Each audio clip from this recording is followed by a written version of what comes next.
पाठ्यक्रम हम लोग प्रारंभ करते हैं। मानवीय काया का अदृश्य अस्तित्व, इस पर हम लोग चर्चा करने के लिए जा रहे हैं। तो आज हिना दीदी, विवेक भैया का आज ये था वाचन और सार प्रस्तुतिकरण, लेकिन किसी कारणवश वो लोग उपलब्ध नहीं है।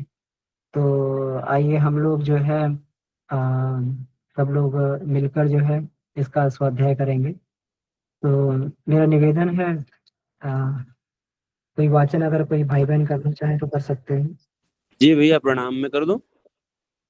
हाँ जी भैया, कर सकते हैं बिल्कुल जी जी। एक मिनट, मैं रिकॉर्डिंग प्रारंभ करता हूँ। एक मिनट जरा। जी। भैया रिकॉर्डिंग शुरू कर दी है। अच्छा ठीक है, धन्यवाद दीदी। ठीक है भैया। जी भैया, तो प्रारंभ किया जा सकता है जी। सभी को प्रणाम। चेतन, अचेतन एवं सुपरचेतन मन से आज की हमारी क्लास है मानवीय काया का अदृश्य अस्तित्व।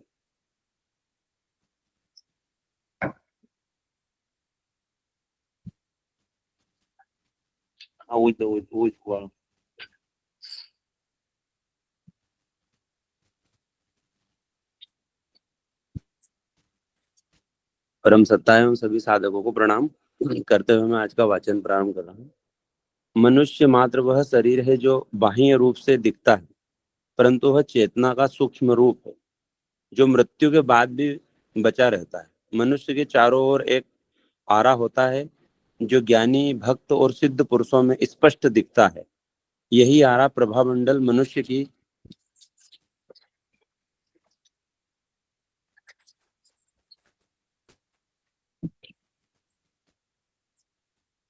चेतना का शरीर या सूक्ष्म शरीर है जो कि उसकी वास्तविकता है। यह आरा प्रकाश के रंगों और लहरों के रूप में होता है एवं समस्त विषयों में भावनाएं व्यक्त करता है। यह भिन्न भिन्न लोगों में भिन्न भिन्न प्रकार का होता है। यह मनुष्य के धार्मिक, दार्शनिक, राजनीतिक, आर्थिक, दूसरों के प्रति उसके संबंधों, उसके व्यवहारों और अधिकारों आदि बातों को व्यक्त करता है। यह चिंतन के अनुरूप बदलता रहता है। मैन विजिबल इनविजिबल पुस्तक के लेखक C.W. लेडविटर के अनुसार हमारे मन के अनेकों दिशाओं में दौड़ लगते रहने के कारण और परिस्थितियों के कारण यह आरा अनेक भागों में विभाजित हो जाता है। हम नित्य अनेक सुख साधनों को चाहते हैं और अनेक आकांक्षाएं रखते हैं। इनकी पूर्ति न होने के कारण ये भाव अचेतन मन में अंकित हो जाते हैं। इनका प्रभाव हमारे चरित्र और चिंतन पर बहुत बुरा प्रभाव पड़ता है। हमारे जाने अनजाने असंख्य विदेशों प्रति शोधों का अंकन नित्य चेतना पर होता है। हिप्नोसिस से या ध्यान द्वारा मस्तिष्क को उत्तेजित करके इन्हें ज्ञात किया जा सकता है। इसके मन का मस्तिष्क से कितना घनिष्ठ संबंध होता है, इसका अनुमान लगाया जा सकता है। हमारे असंख्य विचारों और भावनाओं के कारण आदतों में भी परिवर्तन होते रहते हैं। हमें प्रेम, घृणा, सुंदरता, कुरूपता, सहानुभूति, साहस, धैर्य, शत्रुता या मैत्री की भावनाएं नित्य पीड़ित करती रहती है।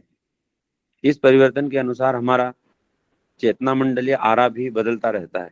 इसी का कथन है कि स्वर्ग का राज्य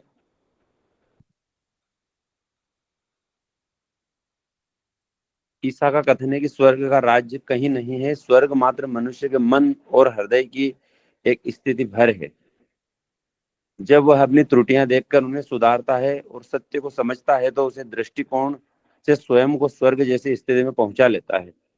इस सत्य या ज्ञान को जान लेने पर वह हमेशा दूसरे मनुष्य की सहायता करता है। साथ ही आंतरिक शांति और मन की स्थिरता से चेतना शुद्ध होती है और शीघ्र ही परमात्मा से एकत्व स्थापित करती है। वैज्ञानिकों और अनुसंधानकर्ताओं को अपने अनुसंधानों में शांति एवं स्थिरता से ही मन के नए नए आयामों का रहस्योद्घाटन करने में सफलता मिली। विभाजित चेतना भी एक बार अवसर मिलने पर तनाव एवं दबाव से मुक्त होकर स्थापित कर सकती है। इसके लिए उसका स्वतंत्र, शांत एवं स्थिर होना आवश्यक है। उसे लालसाओं, आदतों और आकर्षणों में सर्वथा मुक्त होना चाहिए। तब उसकी प्रकृति और समझदारी सही दिशा में नियोजित होती है तथा वह अपने एक दूसरे के प्रति व्यवहार सत्य के आधार पर करता है। इससे वह समस्याओं से मुक्त रहता है और सभी परिस्थितियों में कठिनाइयों का मुकाबला आसानी एवं धैर्य के साथ कर लेता है। इस शुद्ध चेतन के स्वतः प्रकाशित होने से ब्रह्मांड से सीधा संपर्क कायम हो जाता है और वो वहाँ की समस्त शक्तियों का लाभ उठाता है। साधारणतः हम सोचने, सुनने और सामान्य काम करने आदि में अपनी शक्ति का एक अंश ही लगाते हैं, परंतु विपत्तियों में हम अपनी पूरी शक्ति लगा देते हैं और उसे प्राय मुक्त हो जाते हैं। यह चेतना की कुल शक्ति तब अपनी पूरी सामर्थ्य से काम करती है, जो उसकी स्वतंत्रता की घोतक है। यह अज्ञात शक्ति मनुष्य के भीतर से ही आती है। इस शक्ति का आभास मनुष्य के आरा के प्रत्येक भाग से होता है। आरा की असीम शक्ति जीवन और चेतना की एकता का प्रतीक है। डॉक्टर एनी बेसेंट के अनुसार आरा का प्रकाश भीतर से बाहर की ओर चक्राकार में प्रवाहित रहता है एवं यह अनेक प्रकार के रंगों से जीवन की स्थितियों को प्रकट करता है। दिव्य दृष्टा पुरुष इसे देख भी सकते हैं। यह स्मरण रखना चाहिए कि जीवन हमेशा वर्तमान स्थिति में होता है। भूतकाल की बातों को भूलने पर ही वर्तमान की स्थिति आती है और आत्मा या चेतना शुद्ध होती है। तब जीवन शुद्ध और स्वतंत्र होता है। यही आत्मसत्ता का शाश्वत सौंदर्य। मृत्यु एक प्रकार का पटाक्षेप है, वह आत्मा को शुद्ध करती है और भूतकाल के अनुभवों को समाप्त करती है। शुद्ध चेतना फिर भौतिक आकर्षणों और भागदौड़ में नहीं पड़ती। परमात्मा से उसका एकत्व कभी नष्ट नहीं होता। जीवन अविनाशी, यद्यपि शरीर का नाश हो जाता है। पूर्वार्थ दर्शन के अनुसार हर आत्मा का दोबारा जन्म फिर होता है, क्योंकि यह प्रकृति का नियम। किंतु अपवाद रूप में कोई कोई मनुष्य अपने जीवन काल में ही चेतना को शुद्ध एवं स्वतंत्र कर लेते हैं। तब दोबारा जन्म लेना या न लेना उसकी इच्छा पर निर्भर होता है। ऋषि, महामानव, देवदूत इसी श्रेणी में आते हैं। मनुष्य जब अपनी चेतना की क्षमता को समझ लेता है और शुद्ध बना लेता है, तब उसके जीवन में मृत्यु की अनेक समस्याएं में पीड़ाएं दूर हो जाती है। आत्मसत्ता संबंधी यह जीवन दर्शन जो भली भांति हृदयंगम कर लेता है, वह जीवित रहते हुए भी बंधनों से, कसाय कलों से सर्वथा मुक्त रहता है। मन की शक्ति इस प्राण शरीर या सूक्ष्म चेतना से ही मिलती है। मन बहुत संवेदनशील और शक्तिशाली है और प्रत्येक परिस्थिति का उस पर प्रभाव पड़ता है। प्रत्येक मनुष्य का मन दूसरे के मन से अलग अलग विचारों, भावनाओं, अनुभवों का समुच्चय होता है। इस आधार पर ही प्रत्येक का व्यवहार एवं आदतें दूसरों से भिन्न विकसित होती है। उसकी अभिलाषाएं भी भिन्न भिन्न होती है। मन का व्यवहारिक प्रकटीकरण अपने आप निरंतर जाने अनजाने में होता रहता है। मनुष्य से शरीर नष्ट होता है, परंतु उसके सारे जीवन के अनुभव और उसकी प्रकृति के सूत्र सूक्ष्म शरीर में बीज रूप में विद्यमान रहते हैं। ये आत्मा के साथ ही हर जीवन में साथ देते हैं। आत्मसत्ता प्रकृति में पूर्ण चैतन्य स्वतंत्र बनी रहती है। अपनी इस आंतरिक विभूति की स्वतंत्रता एवं शक्ति को समझने से मनुष्य असीम शक्तिशाली एवं क्रियाशील बन सकता है। इससे उसका हर नया पल सफल एवं महान विकसित होता रहता है। महापुरुषों में हमेशा ताजगी, तरुणाई एवं सहृदयता आदि गुण पाए जाते हैं। यह शक्ति शरीर और मन की ही नहीं होती, वरन अंतरात्मा की होती है। चेतना के स्वतंत्र होते यह जीवनी शक्ति विस्फोटक हो जाती है। यह स्थिति स्वैच्छिक मृत्यु होने के बाद नए जीवन में सुगमता से विकसित होती है और ऐसी आत्मा का हृदय शुद्ध होता है। नित नूतन नवीनता और सुंदरता बाह्य विश्व और पदार्थों में नहीं है, वरन वह चेतना में है। चेतना ही सोचती, समझती और प्रतिक्रिया व्यक्त करती है। मानव चेतना अति महत्वपूर्ण एवं सूक्ष्म है। दैनंदिनी क्रियाकलापों की स्मृति उसकी भाव प्रवीणता को कमजोर करती है, पर स्मृति के बिना हम संसार में नहीं रह सकते। हमारे संपूर्ण क्रियाकलाप स्मृति के आधार पर ही होते हैं। यह स्मृति जीवन के असंख्य आकर्षणों के कारण संकुचित हो जाती है, किंतु शुद्ध चेतना पर समय और दूरी का प्रभाव नहीं पड़ता। हमारी आत्मसत्ता जीवन की संपूर्ण हलचलों को बिना किसी प्रतिशोध के अंकित करती रहती है, क्योंकि प्रतिरोध से कठिनाइयां, बाधाएं और समस्याएं पैदा होती हैं। गीतकार के अनुसार शुद्ध चेतना असंख्य प्रकार के जीवन प्रवाहों को बिना प्रभावित हुए सहन करती रहती है। कौन कितना किस सीमा तक स्वयं को शुद्ध बनाकर आत्म चेतना को विकसित करता है, इसी पर उसके अंतरंग में बहिर्ंग क्षेत्र में सफलता निर्भर करती है। यही है वह तत्व ज्ञान जो किसी भी साधारण से मनुष्य को बोध होने पर महामानव बना देता है। जी भैया, सभी को प्रणाम। वाचन पूरा हो गया।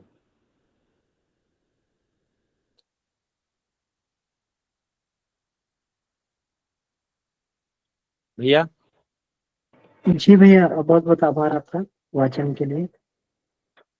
तो मेरा निवेदन है, कोई इस पर अपनी बात रखना चाहेंगे? वो चैप्टर भैया ने पढ़ाया जो।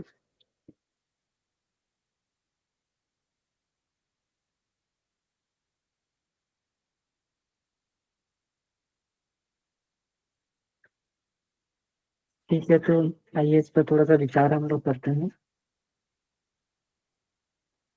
तो मानवीय काया जितनी दिखाई देती है उससे कई गुना अधिक अस्तित्व उसका सूक्ष्म अस्तित्व होता है जो दिखाई नहीं देता है, और वही वही मनुष्य का सही अस्तित्व होता है। उसी के कारण उसका बाहरी दृश्य परिलक्षित होता है। कोई भी घटनाएं घटती हैं, कोई भी परिवर्तन होता है, या कोई भी मनुष्य कर्म करता है, तो सूक्ष्म की इच्छा अनुसार ही करता है। जिस प्रकार उसका सूक्ष्म शरीर इच्छा करता है, उसी प्रकार से व्यक्ति कार्य करता रहता है। और वो सूक्ष्म का प्रकटीकरण यहाँ पर यह बताया है कि सूक्ष्म का प्रकटीकरण ये मनुष्य के ऑरा के रूप में ये होता रहता है। इसको प्रभामंडल भी बोलते हैं, मनुष्य का प्रभामंडल भी बोलते हैं। और ये प्रभामंडल जो है अलग अलग विचार और भावनाओं से प्रभावित रहता है। जिस प्रकार के विचार, जिस प्रकार की भावनाएं होती हैं, उसी प्रकार का ऑरा मंडल जो है व्यक्ति का ये बना रहता है। अ, मनुष्य का मनुष्य के धार्मिक, दार्शनिक, राजनीतिक, आर्थिक, दूसरों के प्रति संबंध, व्यवहार जिस प्रकार से उसका ये है, उसी के अनुसार उसका चिंतन बदलता है, और चिंतन बदलते ही उसका जो है ओरा भी बदलने लगता है। हम लोग ये देखें कि जो रूस के रशियन साइंटिस्ट जो सैमुअल क्रिलियन हुए, तो उन्होंने जो क्रिलियन फोटोग्राफी को विकसित किया, तो क्रिलियन फोटोग्राफी में ये पकड़ में आने लगा। क्रिलियन फोटोग्राफी में ये ओरा पकड़ में आने लगा, और आज तरह तरह के ओरा स्कैनर बाजार में उपलब्ध हैं, जिससे व्यक्ति का ओरा को स्कैन करके उसको देख लिया जाता है कि उसकी अभी सूक्ष्म शरीर की स्थिति क्या है, उसके विचार कैसे हैं, भावनाएं कैसी है, उसकी गड़बड़ियां कहाँ पर है, सूक्ष्म में कहाँ पे गड़बड़ियां हैं। तो वहां का फिर निदान करके और वहां की फिर चिकित्सा की जाती है, सूक्ष्म की चिकित्सा की जाती है। तो सैमुअल क्रिलियन का जो ये क्रिलियन फोटोग्राफी है, ये ओरा के लिए जो है बहुत, ओरा स्कैन करने के लिए बहुत महत्वपूर्ण है। अब इसमें कहते हैं कि हम रोज नए नए सुख साधन चाहते हैं, नई नई आकांक्षाएं करते हैं, और उनकी पूर्ति ना हो तो हमारे अचेतन मन में ये कहीं ना कहीं एक ऐसे भाव अंकित होने लगते हैं, कहीं ना कहीं नकारात्मकता आने लगती है, और इनका चरित्र और चिंतन पर बुरा प्रभाव पड़ता है। जाने अनजाने में असंख्य विद्वेष प्रतिशोध का अंकन नित्य चेतना पे होता रहता है, और जब ये चेतना पे होता है, उसी अनुसार जो है हमारा जो सूक्ष्म शरीर है प्रभावित होने लगता है, मस्तिष्क उत्तेजित होने लगता है। हमारे असंख्य विचारों और भावनाओं के कारण आत्तों में भी परिवर्तन होते हैं। हमें प्रेम, घृणा, सुंदरता, क्रूरता, सहानुभूति, साहस, धैर्य, शत्रुता, मैत्री जैसी भावनाएं नित्य पीड़ित करती रहती हैं। ईश्वर का कथन है कि स्वर्ग का राज्य कहीं नहीं है। ईसा का कथन है कि स्वर्ग का राज्य कहीं नहीं है, स्वर्ग मात्र मनुष्य के मन, हृदय की एक स्थिति पर निर्भर करता है। बुद्ध ने भी ये कहा है कि हर मनुष्य की दुनिया एक अलग अलग होती है। हर मनुष्य की दुनिया, ये दुनिया है तो एक, लेकिन जितने मनुष्य उतनी तरीके की दुनिया है। हर कोई व्यक्ति अलग अलग तरीके से दुनिया को देखता है। जिस प्रकार से उसका विचार, उसकी भावनाएं होती हैं, उसी प्रकार से उसका ये ये उसी प्रकार से उसकी दुनिया, उसके दृष्टिकोण में ये बनती रहती है। और यहीं पर व्यक्ति स्वर्ग और नरक को देखता है। जिसका चिंतन नकारात्मक है, जिसकी भावनाएं दुर्भावनाएं हैं, तो उसको इसी शरीर में रहते हुए, इसी दुनिया में उसको नरक दिखाई देता है, यहीं पे प्रत्यक्ष नरक दिखाई देता है। किसी से पूछे कि भाई साहब आप क्या कर रहे हैं, समय काट रहे हैं, समय काट रहे हैं। तो और दूसरे व्यक्ति से पूछे कि आप क्या कर रहे हैं, तो कह रहे जैसे तैसे जिंदगी के दिन पूरे कर रहे हैं। और किसी दूसरे व्यक्ति से अगर पूछें, तो वो अपने दृष्टिकोण के अनुसार वो ये बताएगा कि बड़े प्रसन्न हैं, बड़े बढ़िया। किसी संत से, महात्मा से, किसी से वैरागी, विरक्त से अगर पूछा जाए कि आपका जीवन कैसा है, तो कहेगा हर क्षण आनंदपूर्ण है। तो दुनिया सभी के लिए एक जैसी है, परिस्थितियां सभी के लिए एक जैसी है, लेकिन दृष्टिकोण सबका अलग अलग है। वो दुनिया सबके लिए अलग अलग है। किसी के लिए यहीं पे नरक है, किसी के लिए यहीं पे स्वर्ग है। और नरक और स्वर्ग की उत्पत्ति कहीं और से नहीं होती है, मनुष्य अपने अंतःकरण से नरक और स्वर्ग की उत्पत्ति कर लेता है। जो इसमें ये बताया गया है कि जो विज्ञानमय कोश की उपलब्धि, जो दिव्य दृष्टि होती है, दिव्य दृष्टि का मतलब क्या हुआ? कहते विज्ञानमय कोश में जो व्यक्ति प्रवेश करता है और प्रवेश करने के बाद जब विज्ञानमय कोश की उसको सिद्धि मिल जाती है, विज्ञानमय कोश उसका परिष्कृत हो जाता है, तो उसको यही दुनिया, पूरी की पूरी ये दुनिया जो है उसको अपना उसमें आत्मभाव उसको दिखने लगता है, ईश्वरी भाव दिखने लगता है कि यहाँ सब कुछ ईश्वरी है, यहाँ जहां पर भी है मैं ही हूँ, मेरी ही आत्मा है, उसको ये दिखने लगता है। ये कैसे होता है? ये इसी तरीके से होता है, इसी से जो है दिव्य दृष्टि व्यक्ति को विकसित होती। जब व्यक्ति को दिव्य दृष्टि विकसित होती है, कहा है ना कि दिव्य, इसमें विज्ञान में कोश की उपलब्धि में जब ये बताते हैं कि जिसको बोलते हैं इसमें विज्ञान में कोश में, तो विज्ञान में कोश में जब ये इसकी उपलब्धि का बारे में बताया जाता है, तो उसमें ही बताया जाता है दिव्य दृष्टि, श्रद्धा, भक्ति और अतीन्द्रिय क्षमता। तो श्रद्धा, भक्ति और दिव्य दृष्टि, तो जैसे ही व्यक्ति के अंदर श्रद्धा और भक्ति विकसित होती है, तो उसका दृष्टिकोण संसार के प्रति अलग बनने लगता है।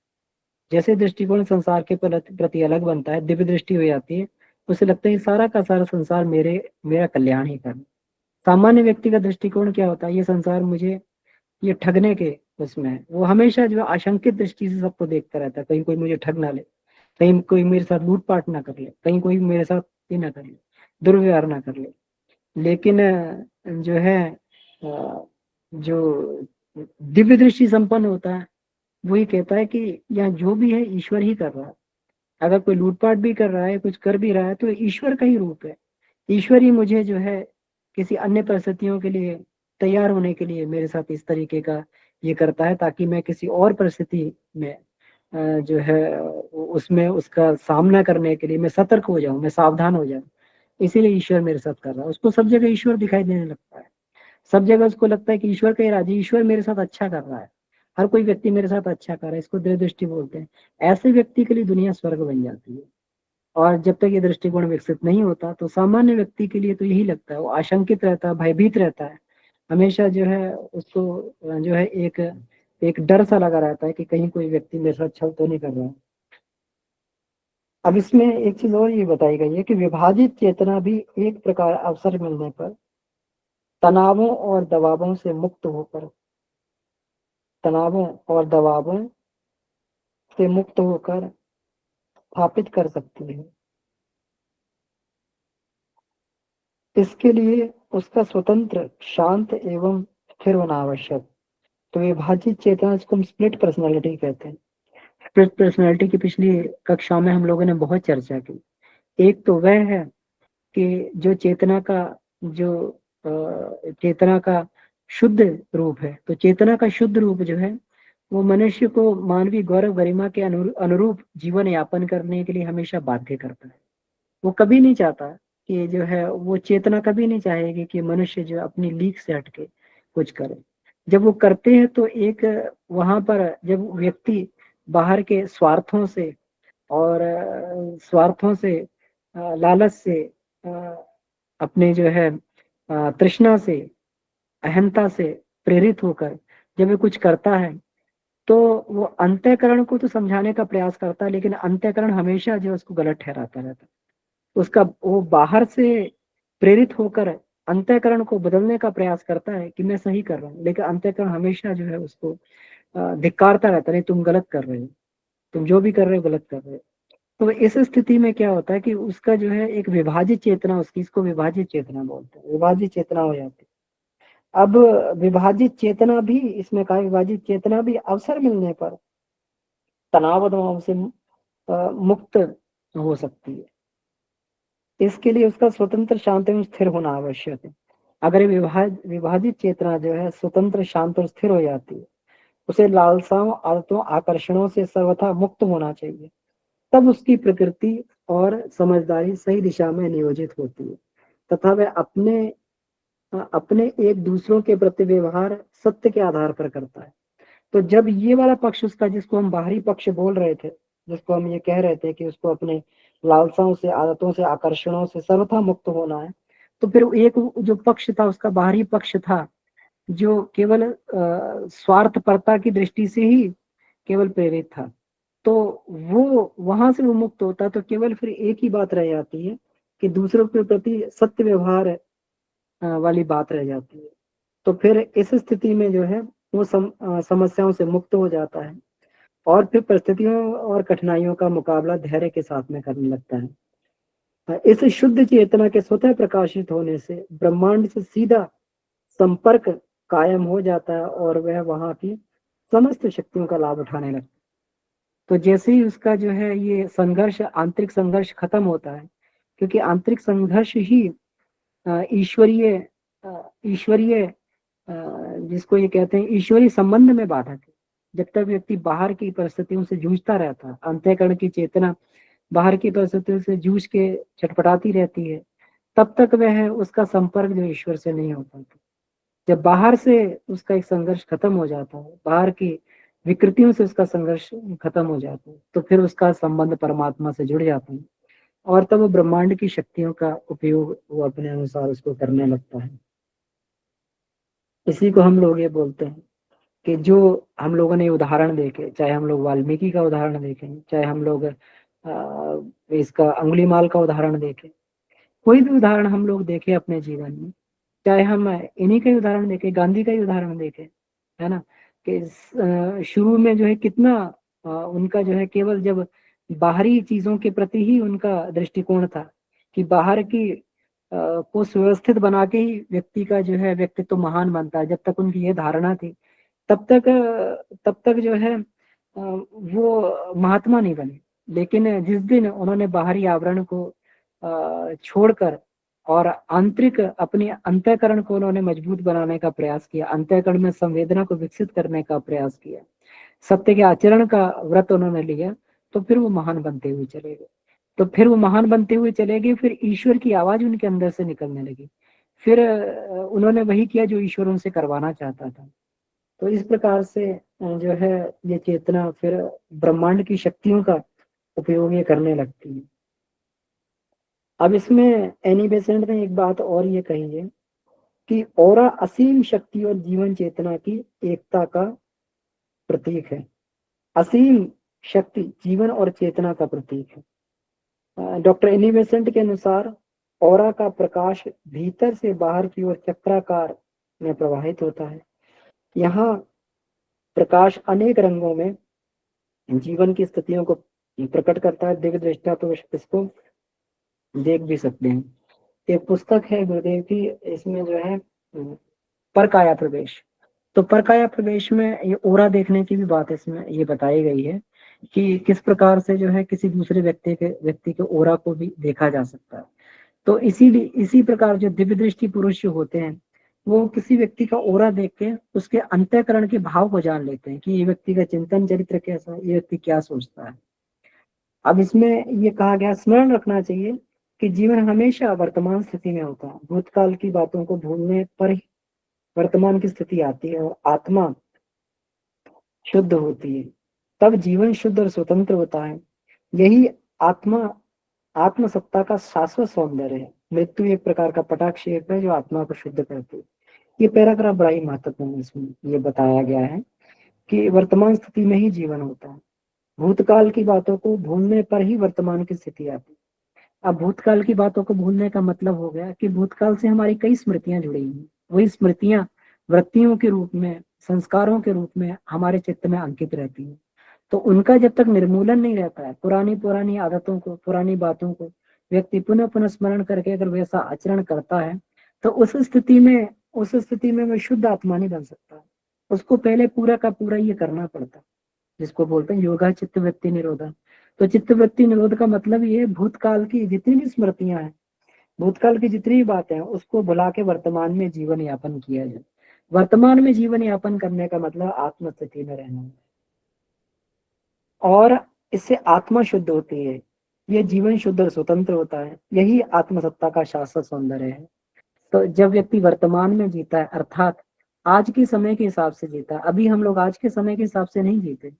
आज हम लोग मनुष्य हैं, आज हम लोग जो है मनुष्य हैं परमात्मा के राजकुमार के रूप में है, लेकिन कितने लोग परमात्मा के राजकुमार के रूप में जीवन यापन कर रहे हैं? हम लोग जीवन यापन कर रहे हैं तो वही पुराने अपने जीवन की तरीके से हैं। कभी कहीं पशु रहे होंगे, पक्षी रहे होंगे, पेड़ रहे होंगे, पौधे रहे होंगे, वृक्ष वनस्पतियां रहे होंगे, निकृष्ट योनियों में रहे होंगे। उन्हीं योनियों के अनुसार भले ही हमें शरीर तो मिल गया है, लेकिन हमारा जीवन अभी भी उन्हीं योनियों के अनुसार चल रहा है। इस प्रकार हम भूतकाल में ही जी रहे हैं, अभी भी हम भूतकाल में जी रहे हैं। लेकिन जिस दिन हम लोग वर्तमान काल में जीते हैं, वर्तमान काल में जीने का मतलब मानव की गौरव गरिमा के अनुसार जीना, मनुष्य की मर्यादा के अनुसार जीना। तो जब हम मनुष्य की मर्यादा के अनुसार जीते हैं तो आत्मसत्ता का शाश्वत सौंदर्य प्रकट होता है। तभी आत्मा का शाश्वत सौंदर्य है, क्योंकि ईश्वर ने जो कृति ये बनाई है, मनुष्य की कृति बनाई है, ये मनुष्य की कृति में जो है आत्मा अपने आनंद रूप में प्रकट होता है। किसी और के लिए नहीं कहा है, किसी और के लिए नहीं कहा। ईश्वर अंश जीव अविनाशी, चेतन अमल सहज सुख राशि। ये मनुष्य जो है सहज सुख राशि है, सहज सुख राशि है। मतलब इस सहजता में इसको सुख मिलता है, या फिर ऐसा करना चाहिए, सुख इसके लिए बड़ा सहज है और दुख बड़ा ही असहज है। व्यक्ति को बड़े ही उसमें अपनी स्थिति से बड़ा ही, जब वो अपनी स्थिति को विस्मृत करता है तभी दुखी रहता है, लेकिन जैसे ही अपनी स्थिति में लौट के आता है तुरंत सुखी हो जाता है। कितने बड़े से बड़ी दुर्घटनाएं भी जीवन में घट जाती हैं तो व्यक्ति उसको पूरा जीवन भर याद नहीं रख सकता। उसको जो है पुनः उस स्थिति में सहज सुख राशि स्थिति में आना पड़ता है। तो जब व्यक्ति इसमें जीता है, आत्मा के वर्तमान में जीता है, तब जो है मनुष्य होने का गौरव महसूस करता है, तो आत्मसत्ता का शाश्वत सौंदर्य प्रस्तुत होता है। अब इसमें एक बात और कही गई है कि मृत्यु एक प्रकार का पटाक्षेप है, ये आत्मा को शुद्ध करती है।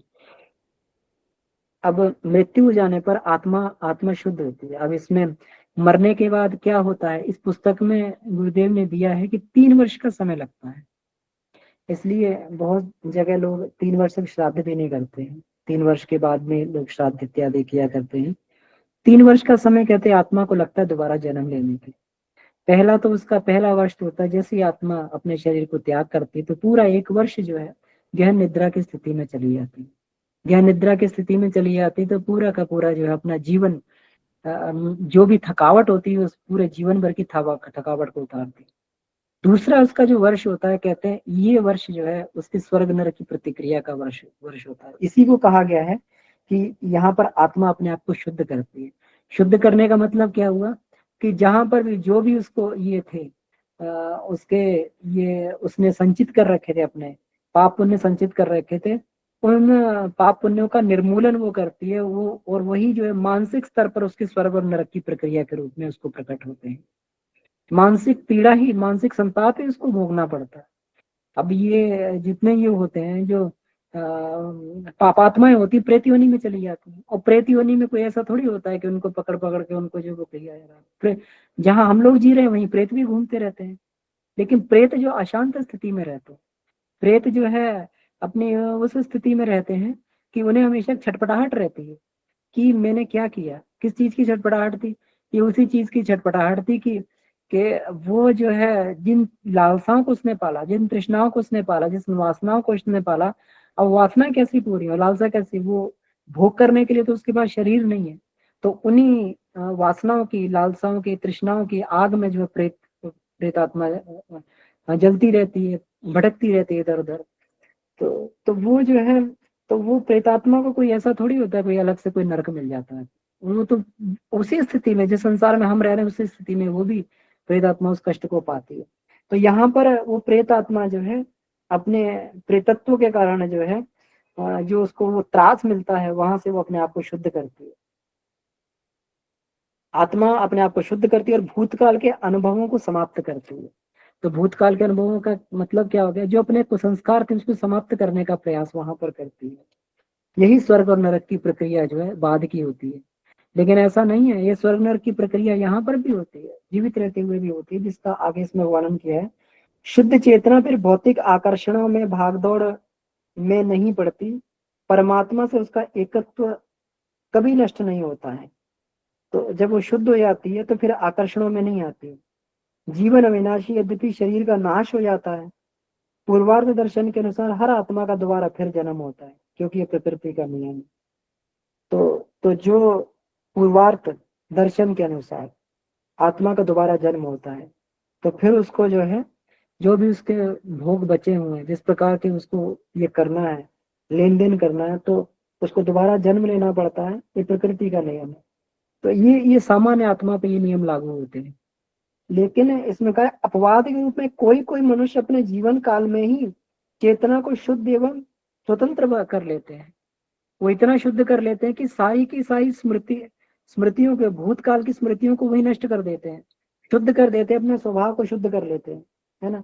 इसी को कहते हैं कि अपने कुसंस्कारों का निर्मूलन करके और जो मुक्त हो जाना, उससे बंधन मुक्त हो जाना।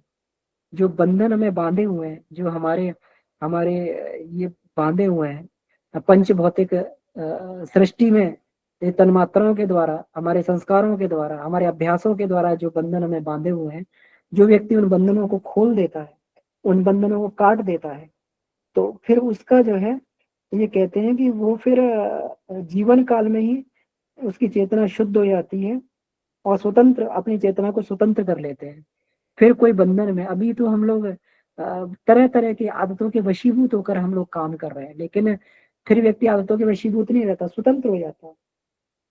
तब दोबारा जन्म लेना ना लेना उसकी इच्छा पर निर्भर होता है।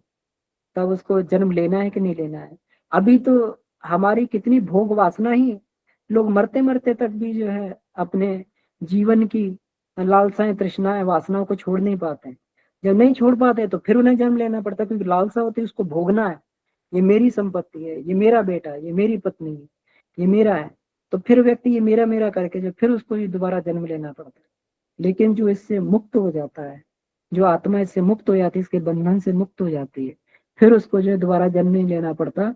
उस पर फिर प्रकृति का नियम लागू नहीं होता है। जैसे प्रकृति का इसमें बताया गया है ना, कि सामान्य आत्मा को दोबारा जन्म लेना पड़ता है, प्रकृति का नियम। लेकिन इस उच्च स्तरीय आत्माओं पर भी प्रकृति के नियम लागू नहीं होते। फिर तो उनकी इच्छा पर निर्भर होता है कि उन्हें जन्म लेना है कि नहीं लेना है। यही आत्माएं जो है ऋषि आत्माएं होती है, महामानव, देवदूत इसी श्रेणी में आते हैं। वो अपनी अपनी इच्छा के अनुसार जन्म लेते हैं। भगवान कृष्ण ने कहा है गीता में कि मैं जब भी जन्म लेता हूँ अपनी प्रकृति को अपने अधीन करके मैं स्वयं जन्म लेता हूँ। ऐसा नहीं कि प्रकृति के वशीभूत होकर मुझे जन्म लेना पड़ता, मैं अपनी प्रकृति को अपने अधीन करके स्वेच्छा से जन्म लेता हूँ, और स्वेच्छा से जन्म लेता हूँ, और जो भी काम करता हूँ और स्वेच्छा से शरीर को त्याग कर फिर मैं जो है अपने इसमें ये लोक में विचरण करता हूँ। तो ये जो है, ये इन्हीं की इच्छा पर निर्भर होता है। ऋषि, महामानव, देवदूत इसी श्रेणी में आते हैं। यहाँ पे कितनी सुंदर बात कही गई है कि ये स्थिति कोई भी प्राप्त कर सकता है, जो भी व्यक्ति। लेकिन तरीका क्या है, तरीका भी यहाँ बता दिया गया है कि मनुष्य अपने जीवन काल में ही चेतना को शुद्ध और स्वतंत्र कर लेते हैं। बस चेतना को शुद्ध और स्वतंत्र करने वाली बात यहाँ पर रह जाती है। जो व्यक्ति कर लेता है तो वो फिर उसी महामानव की ऋषि सत्ता उसकी श्रेणी में आ जाता है। तो इसमें ये बात कही गई है।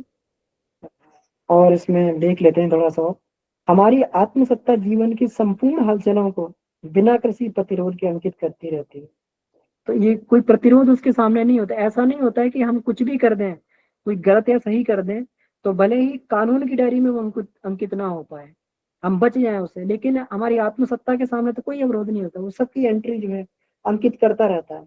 जबकि प्रतिरोधों से कठिनाई, बाधाएं और समस्याएं पैदा होती हैं। गीताकार के अनुसार शुद्ध चेतना असंख्य प्रकार के जीवन प्रवाहों को बिना प्रभावित हुए सहन करती रहती है। कौन कितना किस सीमा तक स्वयं को शुद्ध बनाकर आत्मचेतना को विकसित करता है, इसी पर उसकी अंतरंग और बहिरंग क्षेत्र में सफलता निर्भर ये करती है।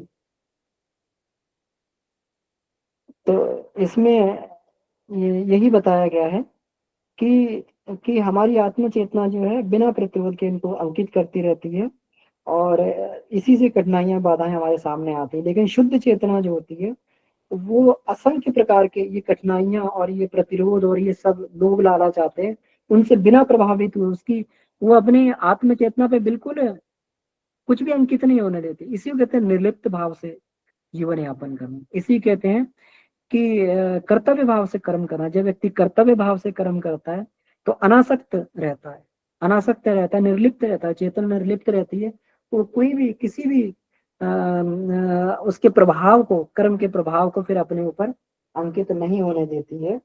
यह तत्व ज्ञान जो किसी भी साधारण से मनुष्य को बोध होने पर महामानव बना देता है, यही है, यही तत्व ज्ञान है। इसी पर उसकी अंतरंग और बहिरंग क्षेत्र में सफलता निर्भर करती है। यही है वह तत्व ज्ञान जो किसी को भी साधारण मनुष्य से के बोध होने पर महामानव बना देता है। तो यही बोध होना चाहिए। इसमें यही बताया गया कि किसी प्रकार से भी हमारी चेतना शुद्ध ना होने पाएगा, कोई अशुद्धियां हैं तो उनका भी हम लोग धीरे धीरे निर्मूलन कर लें, तो फिर निर्लिप्त चेतना जो है ये जीवन का भरपूर ये आनंद उठाती है। और इसी को जो है ये तत्व ज्ञान कहते हैं, इसी का बोध होने से व्यक्ति महामानव बन जाता है। तो ठीक है, तो इसके जो है यहीं पर इसको जो है समाप्त करते हैं। और मेरा निवेदन है और भी भाइयों बहनों से कि इस चैप्टर के संदर्भ में जो है जो भी अपनी बात हो वो रख सकते हैं। जी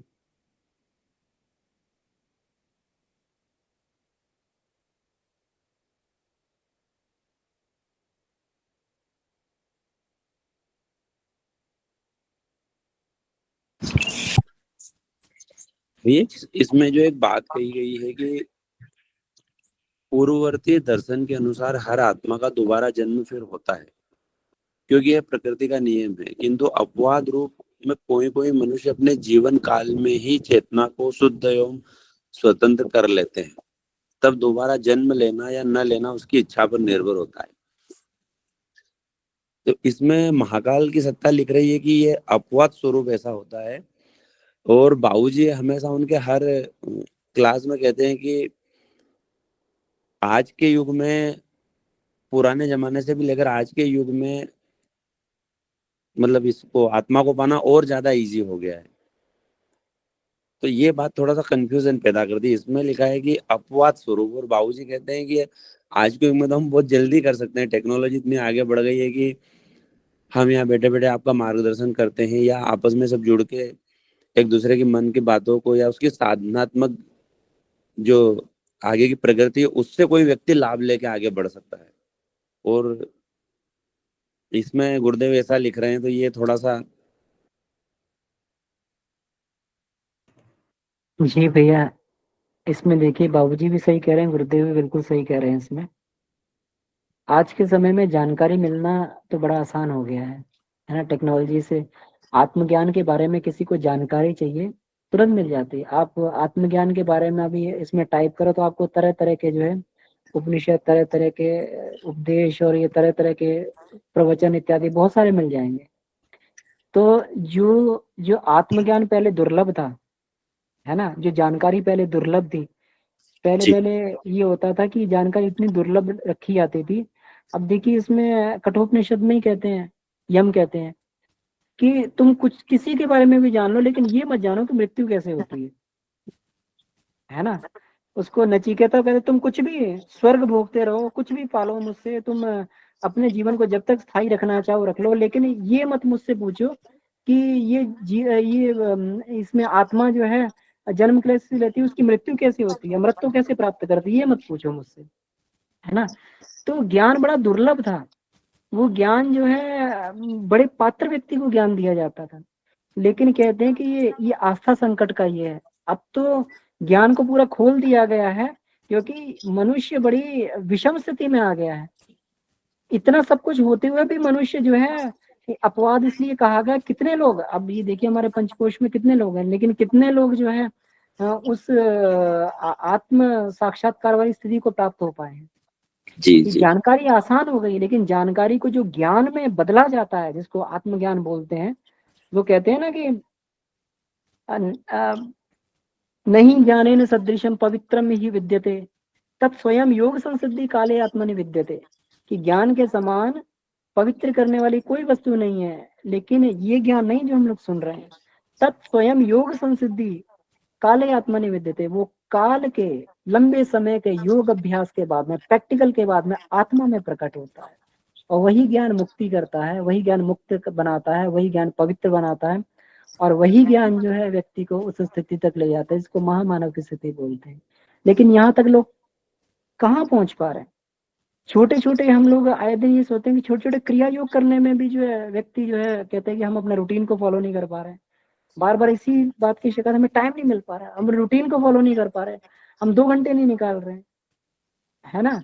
पहले पहले जब ये हुआ करता था तो आप उपनिषद पढ़िए तो एक एक 2 2 साल जो है वहां पर रह के उनको तपश्चर्या करवाई जाती थी।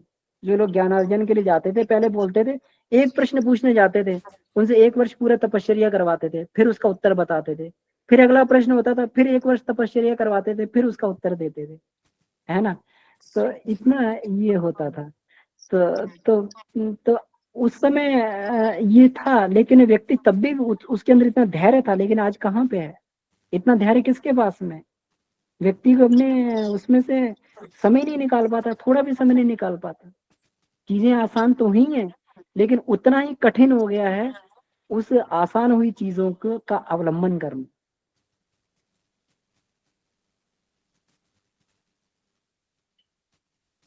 भैया कुछ क्लियर हुआ होगा।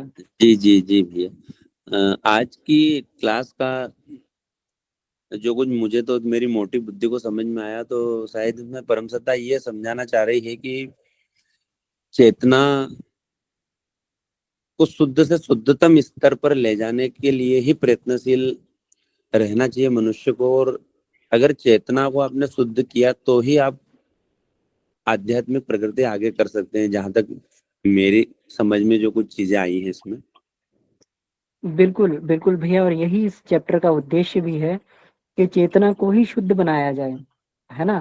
कि जी गुरुदेव ने अंत में यही कहा है कि यही मानव जीवन की गरिमा ही है कि हमें मनुष्य जन्म, जैसे बाबूजी ये भी बता रहे थे, देखिए अगर बाबूजी नहीं तो उनको ये बात क्यों कहनी पड़ती। एक बार हम लोगों की सभी वो टीचर सेल की वो ले रहे थे, वो क्लास ले रहे थे, वो कह रहे थे, मतलब उस सब चीज भले ही वो बीच में नहीं, लेकिन टीचर्स के बीच में बातें वो कह देते हैं।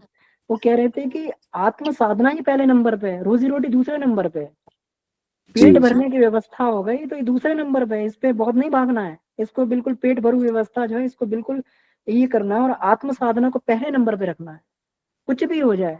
लेकिन हम लोग कहाँ कर पाते हैं, हमारा पूरा का पूरा समय जो है पूरा संसार में निकल जाता है, थोड़ा बहुत समय बचता है, कभी आत्म साधना के लिए कभी बचता है तो कभी नहीं बचता है। जी। ये मनीषा दी कुछ कहना चाह रहे हैं, उनका हैंड रेस। जी जी प्रणाम भैया सभी को। जी अमन भैया, जी ओरा जी। को सामान्य दृष्टि से देखा जा सकता है क्या? ओरा को सामान्य दृष्टि से कुछ कुछ लोगों का ओरा तो देख सकते हैं जिनका ओरा बहुत तेज होता है ना। तो उनका जी तेज तो भैया। वैसे भी निकलता हुआ परिलक्षित हो जाता है। जो लोग महामानव लोग होते हैं उनके चेहरे पे तो वैसे ही इतना ओज होता है, तेज होता है ना, उसको तो जी कोई भी भैया। सामान्य मनुष्य देख सकता है। लेकिन सामान्य मनुष्य का ओरा देखने के लिए व्यक्ति को थोड़ी सी उसमें बारीक दृष्टिकोण चाहिए। जी भैया। जैसे एक बार बाबूजी बता रहे थे कि हम हर किसी का ओरा देख लेते हैं, है ना। जी वो देख तो लेते होंगे जैसे आप। जैसे हाँ हाँ, तो जैसे जैसे अपना सूक्ष्म शरीर जो है परिष्कृत होने लगता है, वैसे वैसे फिर हम दूसरे व्यक्तियों के सूक्ष्म शरीर का भी अवलोकन कर पाते हैं। भैया ओरा को व्यक्तित्व से भी रिलेट कर सकते हैं क्या? व्यक्तित्व से हाँ रिलेट कर सकते हैं ओरा को। बिल्कुल, व्यक्तित्व ही हो रहा है, व्यक्तित्व की जी जो भैया। हमारा अंतःकरण है, जो हमारा व्यक्तित्व है, उसी हम्म। की परछाई, जिसको उसी की छाया हो रहा है ना। जी भैया। जैसा हमारा व्यक्तित्व होगा वैसा ही ओरा बनेगा। ओरा तो केवल हमारे व्यक्तित्व का प्रकटीकरण मात्र है। प्रकटीकरण है भैया। हाँ, तो जैसा व्यक्तित्व होगा वैसे ही हमारा ओरा बदलता रहेगा। जी भैया। तो जी यदि हम ओरा को ना देख पाए तो आदमी के व्यक्तित्व से हम नोटिस कर सकते हैं कि ये इस तरह का आदमी है।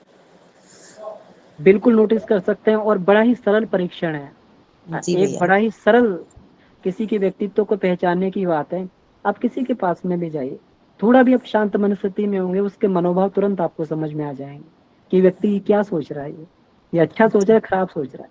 कभी कभी कुछ लोगों के पास जाके अनायास ही उसके पास में जाके प्रसन्नता होती है, एक प्रेम की भावना पैदा होती है, एक आत्मीयता व्यक्ति की के भावना चेहरे पे पैदा भी होती है। भैया, हाँ व्यक्ति के चेहरे पे भी हाव भाव दिखने लगते हैं। हाव भाव दिखने लगते हैं, बिल्कुल दिखते जी हैं, भैया। चेहरे पे भी हाव भाव दिखने लगते हैं। इसमें जी कहा है भैया। ना कि चेहरा मन का दर्पण होता है, इसमें पीछे ही हम लोगों ने पढ़ा भी था इसका।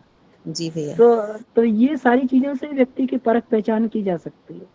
और हम्म। कोई व्यक्ति अगर दुष्ट प्रकृति का व्यक्ति होगा तो भले वो चेहरा कितना चमका ले या कुछ उसको छुपाने की कोशिश करे, लेकिन उसके पास में जाके एक एक एक भयंकरता मालूम होगी, लगेगा कि हम इसके पास ना बैठे, भाग जाएं कितनी जल्दी यहाँ से। और कितना बेचैनी। जब हाँ बेचैनी होने लगेगी फिर उससे, जी भैया।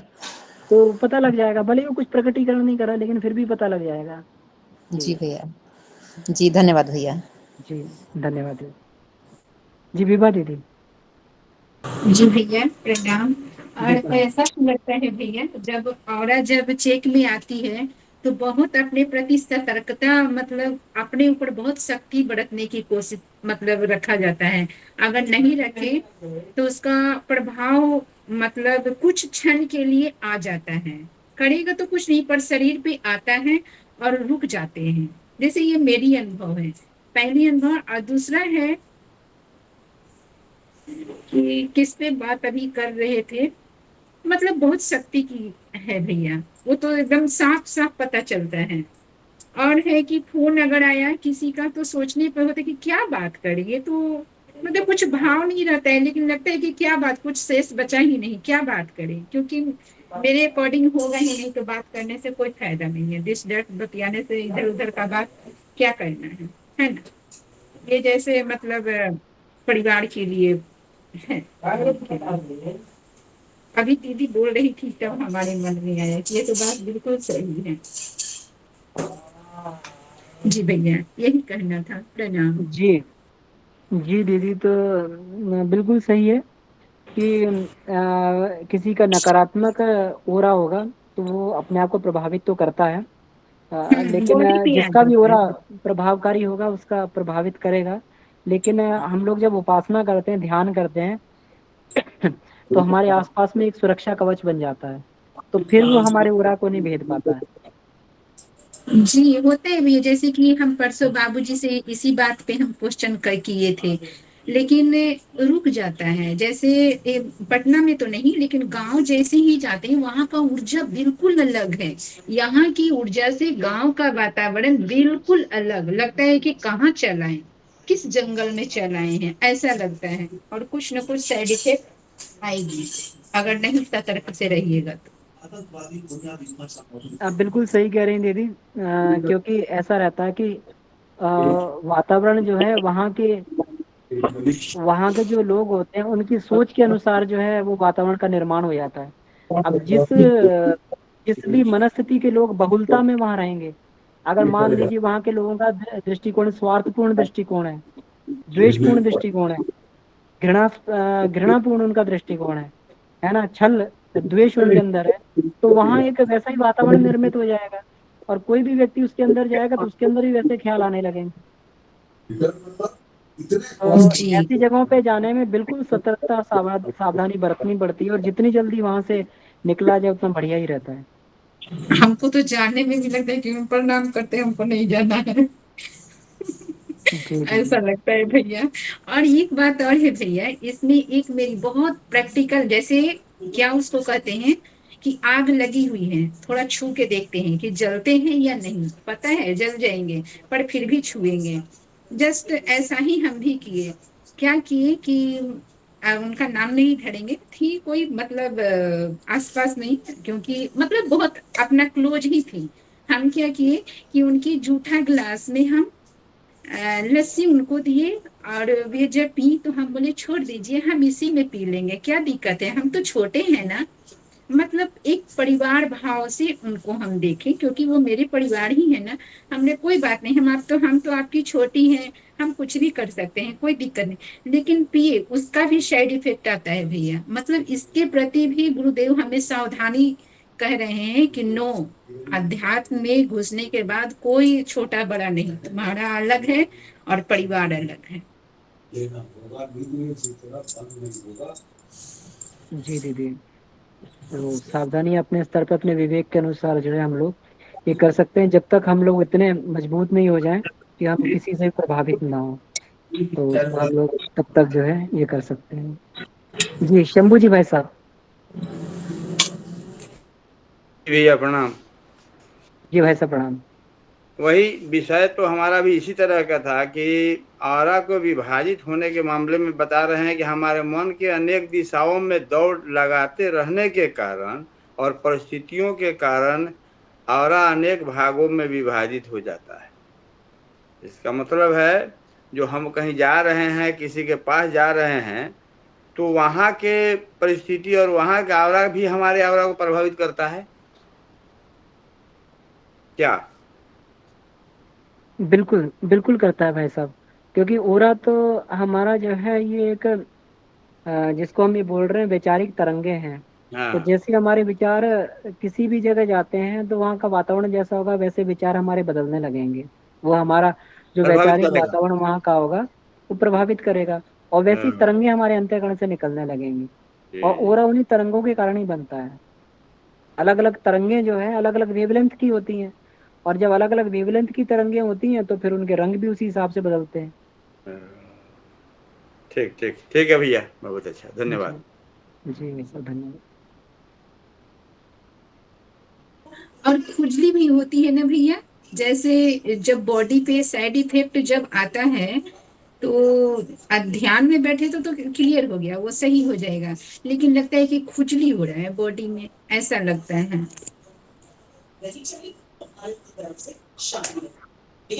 जी दीदी, साइड इफेक्ट्स किसी भी रूप में आ सकते हैं, तो हर एक को अलग अलग रूप में साइड इफेक्ट्स आ सकते हैं जी। जी जी भैया, प्रणाम। जी दी, प्रणाम।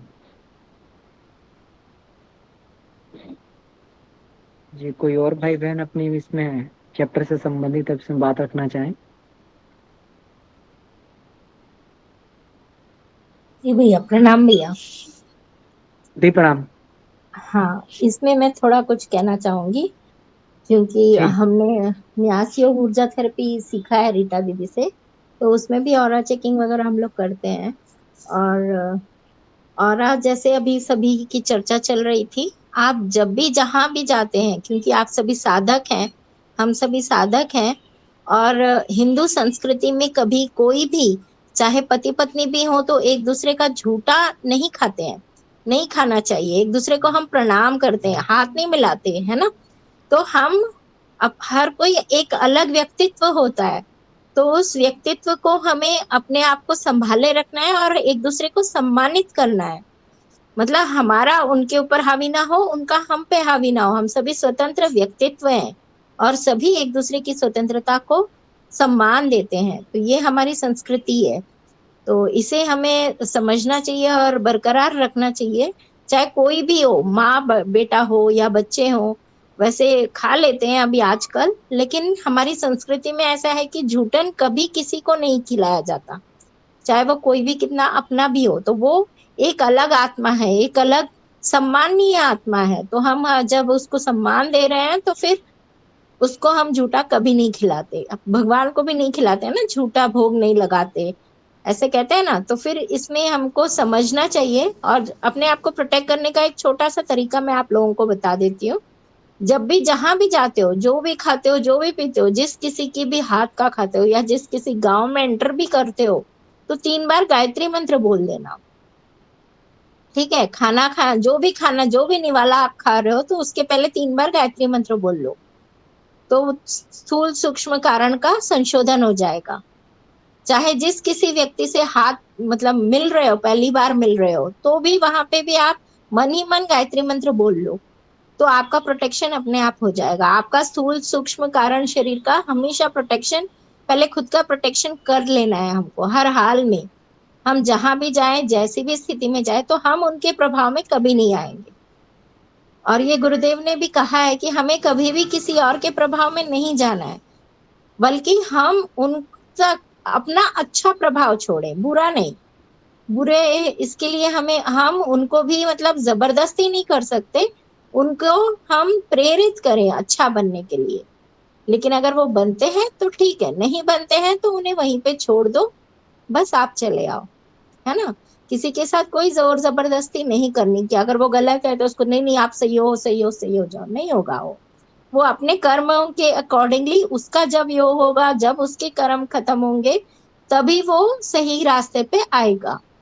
और हो सकता है वो खुद अपनी तरफ से अगर प्रेरित होता है और अपनी तरफ से बदलना चाहता है, तभी वो बदलेगा। और ये ऑरा सच में होता है, और हम सबका स्थूल सूक्ष्म कारण ऑरा, ये सारी चीजें होती हैं हमेशा। इसको आप अगर मशीन से देखना चाहे तो किरलियन फोटोग्राफी कहते हैं। और कुछ मशीनें भी आई हैं जिनमें आप सिर्फ हाथ भी रखते हो या एक उंगली भी रखते हो तो उसमें आपका पूरा ऑरा का चेकिंग होता है, कलर वगैरह दिखाई देता है, किस मतलब कौन सा कलर आपका है, आपका फेवरेट कलर हो या आपके ऊपर कौन सा कलर है, या आपका कोई एक चक्र गड़बड़ है तो वहां पे काली माँ दिखाई देगी, है ना। और ऐसे सूक्ष्म मतलब अपने इसी दृष्टि से भी अपन चेक कर सकते हैं। उसके लिए बहुत सारा अभ्यास करना पड़ता है, हर किसी को अपने आप का ही पहले देखते रहो देखते रहो देखते रहो।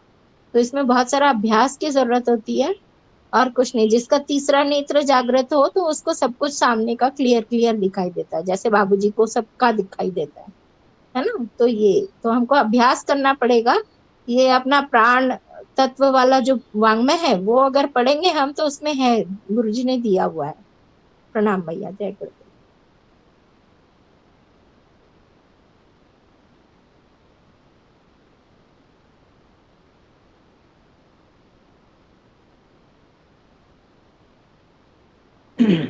जी दीदी, बहुत सुंदर।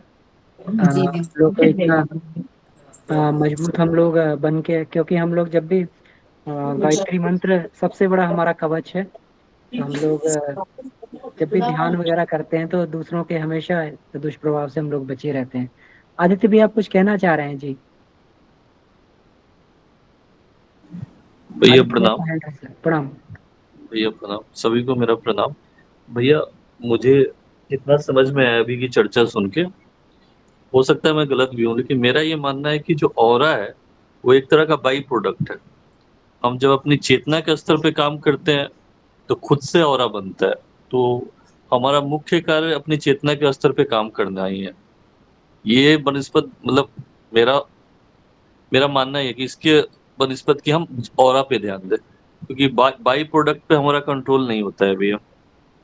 हमारा कंट्रोल हमेशा मतलब मुख्य काम पे ही होता है। तो हम जब जितना अपने चेतना के स्तर को परिष्कृत करेंगे, जैसे कल की कक्षा में गुरुदेव बता रहे थे, तो हमारा ऑरा खुद से ही उतना मजबूत होने लगेगा।